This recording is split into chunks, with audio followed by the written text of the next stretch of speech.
In Orange County's Tunbridge, I'd hoped to renew some old acquaintances. It had been 20 years since my last story here. No idea who that guy is. Tunbridge, on the other hand, looks exactly the same, minus, alas, one of those acquaintances, but the other still very much here. I used to say I'm the only filmmaker in America who can shear a sheep and milk a cow. John O'Brien grew up here on his family's sheep farm in Tunbridge. After returning from college, he moved back here and pursued his passion for filmmaking. In 1996, he created an indie hit with Man with a Plan, which he wrote, shot, produced, and directed.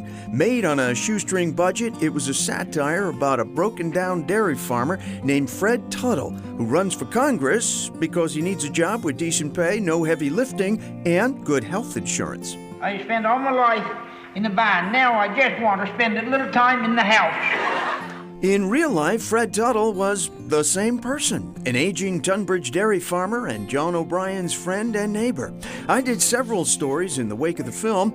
After all, Fred Tuttle had become a genuine celebrity. Fred still reverberates, I think, throughout Vermont culture and certainly politics. It's interesting in some ways, though, that a younger generation doesn't even know who he is, just because 20 years, you have kids born and they're like, who's Fred Tuttle? Fred Tuttle died at his home in Tunbridge in 2003.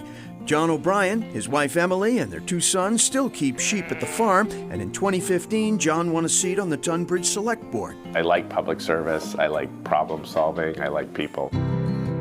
Then in 2018, in a particularly ironic case of life imitating art, John was elected to the Vermont House of Representatives, winning for real a seat his friend Fred had won in film. I was running against a dairy farmer who happened to be the second last dairy farmer in the legislature. In their spare time, John, a justice of the peace, and Emily, a photographer, rent the farm for weddings, a scene we had to only visualize on this bitterly cold day. You're up there and you're looking out towards the Green Mountains. It's a great place to get married. It's end of the road. A sheep would come up to the fence and watch the wedding ceremonies. It is also, John still feels, a great town and county to live in. Most people who live here don't want to leave. Such a beautiful place, and everybody knows each other. You go to the Tunbridge Fair, every 2 minutes you're going to run into somebody you went to school with, or you're related to, or you do business with, or you're happy to see because it's the only time they come out of the hills. Fred Tuttle was a fixture at the Tunbridge Fair, one of many things John never forgets about his friend. He still echoes. He does. Seems like on a day like today, like with you guys filming it seems like, wait, I must be going down to Fred's, picking him up, and we're off on some adventure with him.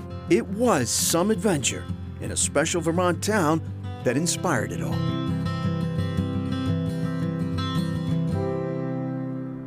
Can I get the maple latte too? In Bradford, Vermont, we'd been encouraged to stop for coffee at a small place we might otherwise have missed. You can see why. We like to call it Vermont's premier bespoke drive-through espresso stand. Bespoke because we don't batch anything, so it's nice and fresh and hot and not sitting in an urn all day. Kendall and Travis Gendron opened up Vittles in May 2019 after moving from the West Coast where they'd met. Travis grew up here in Orange County. Kendall has embraced it. I'm never going back to Washington. I love it. They roast their own coffee, serve a variety of locally sourced treats, and have adapted pretty well to their tight workspace. Travis can't be any taller, otherwise he'd hit his head here. In a short time, they've attracted a devoted following, and clearly, it's not just the coffee.